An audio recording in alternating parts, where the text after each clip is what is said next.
नमस्कार, स्वागत आप सभी का। आप देख रहे हैं यूपी विशेष। मैं हूं आपके साथ तुषार कौशिक। ग्रीन और ऑरेंज जोन के लिए सीएम योगी आदित्यनाथ ने ऐलान किया है। सीएम योगी आदित्यनाथ ने दोनों जोन में स्टेशनरी की दुकानें खोलने की अनुमति दे दी है। ग्रीन और ऑरेंज जोन के अंदर जल्द खुलेंगी किताबों की दुकानें।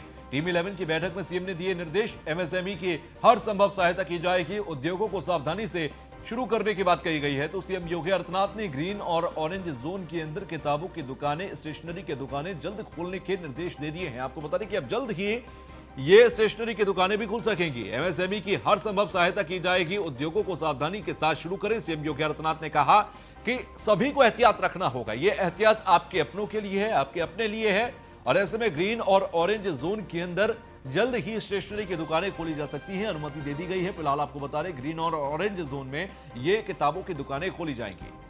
तो जल्द ही ये किताबें खुलेंगी। टीम 11 के साथ बैठक में सीएम ने ये दिशा निर्देश दे दिए हैं। टीम 11 के साथ बैठक में ये टीम को निर्देश दिए गए। एमएसएमई की हर संभव सहायता की जाए, सीएम योगी आदित्यनाथ ने कहा। तो उद्योगों को सावधानी के साथ शुरू करने की बात भी सीएम योगी आदित्यनाथ की तरफ से की गई। तो सीएम योगी आदित्यनाथ ने ग्रीन और ऑरेंज जोन के लोगों के लिए एक और राहत की बात कही है। उन्होंने कहा कि स्टेशनरी की जो दुकानें हैं, जहां पर कॉपी किताब से जुड़ी हुई, स्टेशनरी से जुड़ी हुई तमाम चीजें मिलती हैं, वो सभी दुकानें खोली जा सकती हैं। जल्द ही ये दुकानें खुल जाएंगी। तो इन दुकानों को खोलने की अनुमति दी गई है। टीम 11 के साथ बैठक में सीएम योगी आदित्यनाथ ने ये निर्देश दिए हैं। एमएसएमई की हर संभव सहायता की जाए, ये सीएम योगी आदित्यनाथ की तरफ से कहा गया। ब्यूरो चीफ विक्रम सिंह हमारे साथ जुड़ गए हैं। विक्रम, टीम 11 के साथ बातचीत में स्टेशनरी को लेकर कहा गया कि ग्रीन और ऑरेंज जोन में स्टेशनरी की दुकानें खोल दी जाएं, और क्या कुछ बातचीत रही है, क्या निर्देश रहे हैं इस टीम 11 की बैठक में?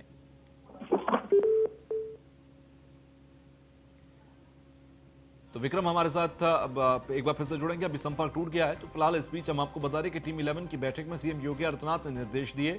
एमएसएमई की हर संभव सहायता की जाए, सीएम योगी आदित्यनाथ ने यह भी कहा है। फिलहाल उद्योगों को सावधानी के साथ शुरू करने की बात कही गई है।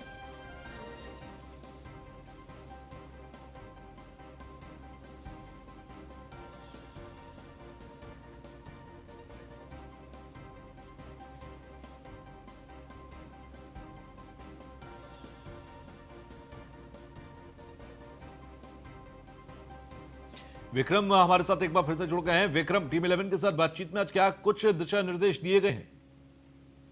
बिल्कुल, मुख्यमंत्री योगी आदित्यनाथ ने आज टीम 11 को साफ तौर पर निर्देशित किया है कि जिस तरीके से सोशल डिस्टेंसिंग के पालन करने के निर्देश दिए गए हैं, उनका पूरी तरीके से पालन कराया जाए। कई जगहों पर जिस तरीके से औद्योगिक इकाइयां खोली गई हैं, उनमें किस तरीके से अभी काम हो रहा है, उसको लगातार मॉनिटर किया जाए, देखा जाए कि किसी भी जगह पर जो मानक है उनके विपरीत तो कोई काम नहीं हो रहा है, सैनिटाइजेशन का पालन हो रहा है कि नहीं हो रहा है। इन सभी चीजों को बड़े स्तर पर चेक करने के निर्देश आज मुख्यमंत्री योगी आदित्यनाथ ने दिए हैं।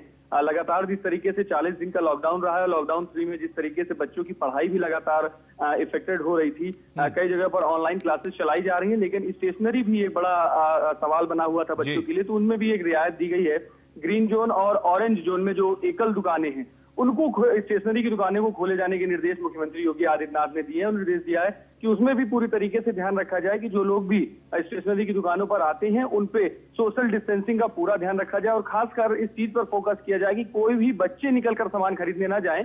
घर के बड़े लोग जो हैं, वही लोग ज्यादातर बाहर निकलकर सामान खरीदे, बच्चों को ज्यादा बाहर ना भेजा जाए, इसका भी पूरी तरीके से ध्यान रखा जाए। वहीं पर जिस तरीके से लगातार श्रमिकों को अलग अलग प्रदेशों से लाया जा रहा है, उनका स्वास्थ्य परीक्षण किया जा रहा है या नहीं किया जा रहा है, किस तरीके से उनको क्वारंटाइन किया गया है, होम क्वारंटाइन में जो अभी श्रमिक हैं उनकी क्या स्थिति है, इन सभी चीजों की भी समीक्षा आज मुख्यमंत्री योगी आदित्यनाथ ने की है।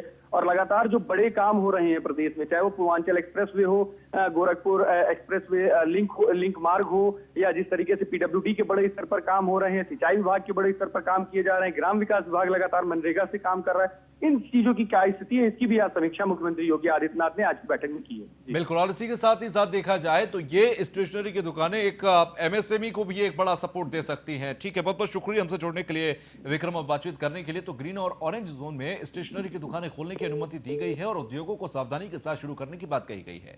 फिलहाल सीएम योगी आदित्यनाथ ने ग्रीन और ऑरेंज जोन के लोगों के लिए राहत दी है। तो वहीं सीएम योगी आदित्यनाथ ने कोर्ट के निर्णय का स्वागत किया है। 69,000 शिक्षकों की भर्ती का मार्ग प्रशस्त हुआ है। सीएम योगी आदित्यनाथ ने प्रदेश के विद्यालयों को योग्य शिक्षक मिलेंगे, यह भी कहा। राज्य सरकार का पक्ष और रणनीति सही थी। सीएम योगी ने कहा, एक सप्ताह में सभी को प्रक्रिया पूरी कर दी जाएगी नियुक्ति। नियुक्ति पत्र जारी करने के निर्देश भी जारी किए जा चुके हैं। एसके वाजपेयी हमारे संवाददाता हमारे साथ जुड़ गए। वाजपेयी, जिस तरह से हाईकोर्ट का यह फैसला रहा कि 69,000 जो भर्तियां हैं 3 महीने में पूरा किया जाए, सरकार की तरफ से अब उस पर क्या तैयारियां हैं? वाजपेयी, मेरी आवाज आप तक पहुंच रही है? वाजपेयी, क्या मेरी आवाज आप तक पहुंच रही है? जी बिल्कुल। वाजपेयी, क्या तैयारियां सरकार की तरफ से चल रही हैं 69,000 भर्तियों पर? बिल्कुल, निश्चित तौर पर हम देखें जिस तरीके से उत्तर प्रदेश में 69,000 की भर्तियां होनी थी, हालांकि हाईकोर्ट चला गया है ग्रेड को लेकर, उसके बाद ये अटकी हुई थी। तो अब जब हाईकोर्ट ने मामले को क्लियरेंस कर दिया है, मामला उत्तर प्रदेश सरकार के पक्ष में आया है, योगी आदित्यनाथ ने हाईकोर्ट के फैसले का स्वागत किया है। साथ ही साथ उत्तर प्रदेश की बड़ी खबर है, जब योगी आदित्यनाथ ने शिक्षा विभाग के अफसरों को साफ तौर पर कि एक हफ्ते में सभी जो प्रक्रिया है पूरी की जाए और किताब प्रदेश सरकार ने जारी पर बोर्ड ने सहमति जताई है, तहत प्रक्रिया को पूरा किया जाए और एक हफ्ते के अंदर 15,000 को नियुक्ति पत्र घोषित करने की कार्रवाई शुरू कर दी जाए। तो निश्चित तौर पर देश के लिए बड़ी खबर है, खासतौर पर योगी आदित्यनाथ के निर्देश के बाद अब प्रदेश के विद्यालयों को 70,000 मिलेंगे, जहाँ की पैमाने पर शांति होगी, बड़े पैमाने पर रोजगार मिलेगा। साथ ही साथ जो विद्यालय जहां पर शिक्षकों की कमी थी, अब वहां पर पढ़ाई भी चालू होगी। वाजपेयी, क्या अभी 69,000 पर जो फैसला हाईकोर्ट की तरफ से लिया गया, क्योंकि इससे पहले के तमाम केसेस में देखा गया कि पहले हाईकोर्ट और फिर सुप्रीम कोर्ट, तो क्या अभी सभी पक्ष इसमें संतुष्ट हैं या वो भी कयास लगाए जा रहे हैं कि ये मामला पे कहीं स्टे ना आ जाए आने वाले समय में? बिल्कुल, निश्चित तौर पर क्योंकि हाईकोर्ट ने फैसला दे दिया है और अभी तक किसी ने भी आगे सुप्रीम कोर्ट में मामले को ले जाकर अपनी की है, तो ऐसी स्थिति में अब उत्तर प्रदेश सरकार इन भर्तियों को तेजी के साथ पूरा करने जा रही है। हमने पहले भी देखा है, जो बड़े पैमाने पर 4,000 शिक्षक थे जिनके पास फर्जी डिग्री थी, उनको भी यूपी सरकार ने बाहर किया था हाईकोर्ट का फैसला आने के बाद। तो निश्चित तौर पर जब अब हाईकोर्ट का फैसला सरकार के पक्ष में है, सरकार ने जो कार्रवाई की थी उस कार्रवाई को हाईकोर्ट ने सही माना है, तो वैसी स्थिति में एक सप्ताह के अंदर शिक्षकों की भर्तियां शुरू हो जाएंगी और उनको नियुक्ति पत्र बांटने के आदेश एक हफ्ते के अंदर योगी आदित्यनाथ ने दे दिए। तो उसके लिए शिक्षा विभाग लगातार तैयारियां कर रहा है, हर तैयार की जा रही है। जो कटाव 60 उत्तर प्रदेश सरकार ने हरी उस कटाव के अनुसार ही अब की जाएगी। निश्चित तौर पर योगी आदित्यनाथ ने कहा कि जिस तरीके से सरकार योग्य शिक्षक विद्यालय में तैनात करना चाहती है, सारा फैसला है, तो अब विद्यालयों को योग्य शिक्षक भी मिलेंगे और बड़े पैमाने पर लोगों को रोजगार होगा, जहाँ 69,000 लोग शिक्षक के तौर पर तैनात होंगे। साथ ही विद्यालयों में शिक्षकों की कमी कहीं न कहीं उस कमी को इस भर्ती के बाद किया जाएगा। ठीक है, चलिए, बहुत बहुत शुक्रिया हमसे जुड़ने के लिए वाजपेयी और बातचीत करने के लिए। तो राज्य सरकार का पक्ष और रणनीति सही थी। सीएम योगी आदित्यनाथ ने कहा कि सरकार के पक्ष में फैसला आया और हाईकोर्ट ने भर्ती करने के लिए 3 महीने में बोला है, ऐसे में सरकार तमाम प्रयास कर रही है। अब आगे बढ़ते हैं खबरों में। पीडब्ल्यूडी ने कोविड केयर फंड में 5 करोड़ रुपए डोनेट किए हैं। सीएम आवास पर डिप्टी सीएम केशव प्रसाद मौर्य ने चेक सौंपा है।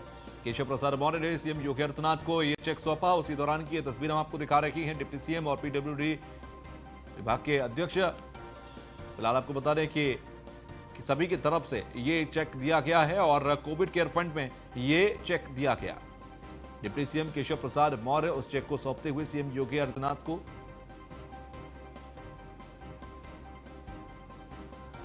तो 5 करोड़ रुपए पीडब्ल्यूडी की तरफ से दिए गए हैं कोविड केयर फंड में और सीएम को ये चेक सौंपा गया है और ये एक मदद के तौर पर कोविड केयर फंड में दिए गए हैं। कोविड से लड़ने के लिए ये पीडब्ल्यूडी डिपार्टमेंट की तरफ से 5 करोड़ रुपए दिए गए हैं। तो ब्रेक के बाद एक बार फिर आप सभी का स्वागत है। यूपी रेरा शुरू करेगा शिकायतों की सुनवाई। वीडियो कॉन्फ्रेंसिंग के जरिए जनता की शिकायत सुनेगा यूपी रेरा। इसके लिए रेरा शुरू करेगा रेरा संवाद प्लेटफॉर्म। 8 मई से दिन में 3 से 4 बजे के बीच होगा संवाद।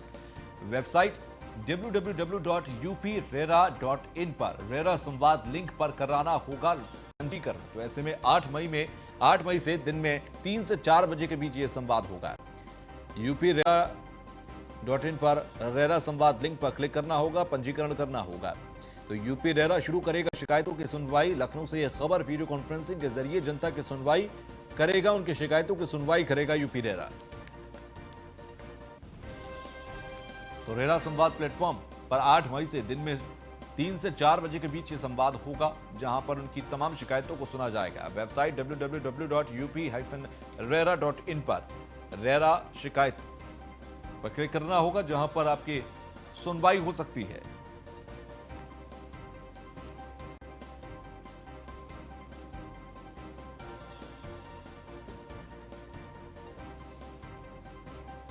तो 8 मई से दिन में 3 से 4 बजे के बीच होगा संवाद। वेबसाइट www.upRERA.in पर रेरा संवाद लिंक पर क्लिक करना होगा, जहां से जुड़ सकते हैं। फिलहाल आपको बता दें कि शिकायतों की सुनवाई करेगा रेरा और वीडियो कॉन्फ्रेंसिंग के जरिए जनता की शिकायतें सुनेगा UP RERA. Assistant editor Alok Rai हमारे साथ जुड़ गए हैं। आलोक, 8 मई से दिन में 3 से 4 बजे के बीच संवाद होगा, कितनी तैयारी यूपी रेरा की है इसको लेकर?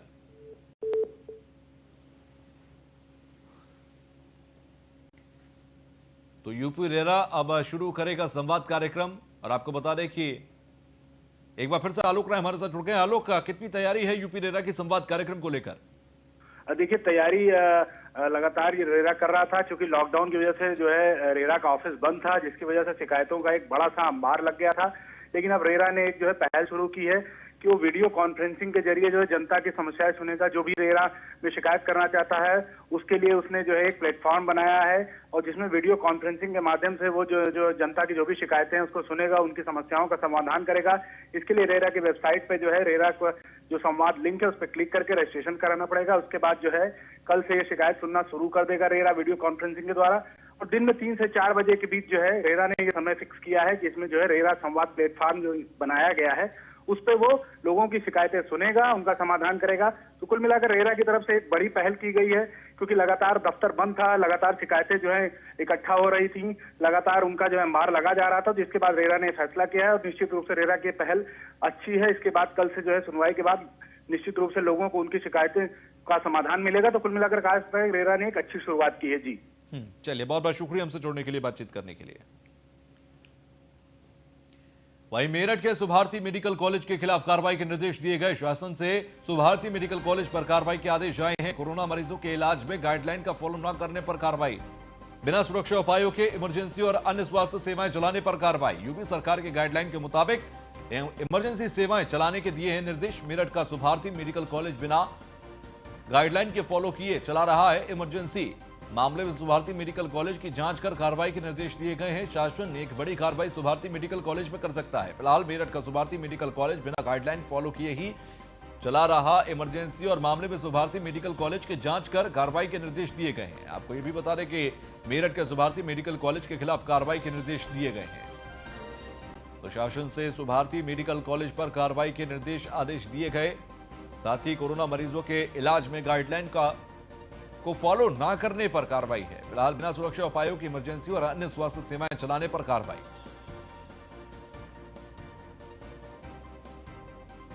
यूपी सरकार ने गाइडलाइन बना रखी है, लेकिन उस गाइडलाइन को फॉलो नहीं कर रहा सुभारती मेडिकल कॉलेज। यही वजह है कि शासन की सख्ती का सामना करना पड़ सकता है और एक बड़ी कार्रवाई मेरठ के सुभारती मेडिकल कॉलेज पर हो सकती है।